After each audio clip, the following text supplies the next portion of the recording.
Halo semuanya, pada pertemuan kali ini kita akan membahas mengenai masalah-masalah lingkungan dan dinamika kependudukan. Pertama, yang akan kita bahas adalah masalah-masalah lingkungan. Masalah-masalah lingkungan yang terdiri dari pencemaran air, pencemaran tanah, pencemaran pantai dan laut, dan peningkatan populasi manusia bagi lingkungan. Masalah lingkungan yang pertama adalah pencemaran air. Pencemaran air adalah masuknya zat, energi, atau komponen lain ke dalam air yang menyebabkan penurunan kualitas air sehingga tidak lagi layak untuk digunakan. Penyebab pencemaran air disebabkan oleh limbah industri, limbah rumah tangga, limbah pertanian, dan limbah pertambangan. Langkah penting yang bisa kita ambil untuk mengatasi pencemaran air adalah pengelolaan limbah yang benar, penggunaan bahan ramah lingkungan, pengurangan penggunaan bahan kimia berbahaya, pemeliharaan sumber air, dan edukasi masyarakat tentang pentingnya menjaga kualitas air. Masalah lingkungan yang kedua adalah pencemaran tanah. Apa sih itu pencemaran tanah?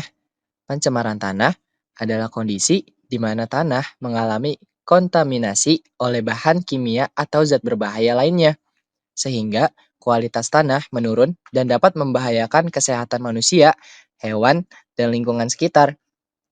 Pencemaran tanah dapat disebabkan oleh berbagai faktor, baik dari aktivitas manusia maupun bencana alam. Aktivitas manusia seperti penggunaan pestisida, limbah industri, dan limbah domestik menjadi penyebab utama. Penyebab alam seperti banjir dan letusan gunung berapi juga dapat menyebabkan pencemaran tanah. Pencemaran tanah dapat dicegah dengan berbagai cara, termasuk mendaur ulang sampah, mengurangi penggunaan plastik, dan bahan kemasan, pengelolaan sampah dengan baik, dan menghindari penggunaan bahan kimia seperti pestisida. Kita lanjut ke masalah lingkungan yang ketiga, yaitu pencemaran pantai dan laut. Apa itu pencemaran pantai dan laut? Pencemaran pantai dan laut adalah proses masuknya zat, energi, makhluk hidup, atau komponen lain ke dalam lingkungan laut yang melebihi baku mutu lingkungan, sehingga menyebabkan perubahan kualitas air dan ekosistem, seperti sampah plastik, tumpahan minyak, limbah industri, dan domestik, serta aktivitas penangkapan ikan yang tidak bertanggung jawab. Pencemaran pantai dan laut disebabkan oleh berbagai kegiatan manusia seperti limbah industri, pembuangan sampah sembarangan, tumpahan minyak, serta aktivitas pertambangan. Upaya untuk mencegah kerusakan laut, kita bisa mengurangi penggunaan plastik, tidak membuang sampah sembarangan, dan mendukung upaya konservasi laut seperti pembersihan pantai dan penanaman kembali hutan mangrove. Selain itu, penting juga untuk mengurangi polusi air dan limbah industri, serta menjaga kelestarian terumbu karang.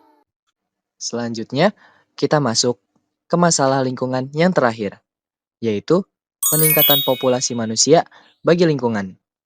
Peningkatan populasi manusia memiliki dampak yang signifikan terhadap lingkungan, baik positif maupun negatif. Secara umum, peningkatan populasi dapat menyebabkan peningkatan tekanan terhadap sumber daya alam, seperti air bersih, lahan pertanian, dan hutan, serta menghasilkan lebih banyak limbah dan polusi. Namun, di sisi lain, pertumbuhan populasi juga dapat memicu inovasi dan perkembangan teknologi yang dapat membantu mengatasi masalah lingkungan, seperti pengembangan energi dan pengelolaan limbah yang lebih efisien. Selanjutnya, kita masuk ke pembahasan tentang dinamika kependudukan. Dinamika penduduk adalah suatu pergerakan dan pertumbuhan orang atau orang-orang yang dipengaruhi berbagai macam hal yang terjadi di suatu wilayah dan terjadi dari waktu ke waktu. Yang pertama adalah penduduk. Dalam konteks kependudukan adalah semua orang yang bertempat tinggal atau berdomisili di suatu wilayah atau negara, baik secara pribadi maupun kelompok, selama jangka waktu tertentu. Pengertian ini seringkali dikaitkan dengan konsep domisili dan jangka waktu tinggal, dengan batas minimal biasanya 1 tahun atau lebih. Yang kedua itu ada pertumbuhan penduduk. Pertumbuhan penduduk adalah perubahan jumlah penduduk dari waktu ke waktu di suatu wilayah atau negara. Pertumbuhan penduduk dapat terjadi karena faktor-faktor seperti kelahiran, kematian, dan migrasi. Secara umum, pertumbuhan penduduk dapat dibagi menjadi pertumbuhan alami atau selisih kelahiran dan kematian, pertumbuhan migrasi atau selisih imigrasi dan emigrasi, dan pertumbuhan penduduk total atau gabungan keduanya. Pertumbuhan penduduk dapat dibagi menjadi dua, yaitu yang pertama ada pertumbuhan penduduk dunia. Pertumbuhan penduduk dunia secara umum terus meningkat, meskipun laju pertumbuhannya melambat. Diproyeksikan populasi dunia akan mencapai puncak sekitar 10,3 miliar pada pertengahan 2080, lalu menurun sedikit pada akhir abad ini. Yang kedua ada pertumbuhan penduduk Indonesia. Pertumbuhan penduduk Indonesia menunjukkan tren yang semakin melambat. Laju pertumbuhan Indonesia pada tahun 2020 adalah 1,25%. Secara umum, pertumbuhan penduduk Indonesia dipengaruhi oleh faktor kelahiran, kematian, dan migrasi.